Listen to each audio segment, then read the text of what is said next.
intaan bilaabin muuqaalka waxaan ka codsanayaa in muuqaalkana la gareesho sidoo kale la wadaagto asxaabtaada si aan u helno asxaab sida adigoo kale fikirkaaga qaybta hoose ee faallada nagu soo gudbi waxay noo tahay dhiirigelin aad u weyn.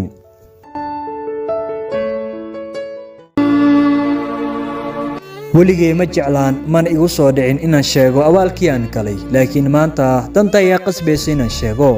maxaa yeelay waxaan marayaa xaalad aad u xun nafsadeeda saameyn ku yeelan karto waayo farxaddii intaasoo sanaan soo dhoobaya hal mar ayay burburtay ma aqaano wax sababay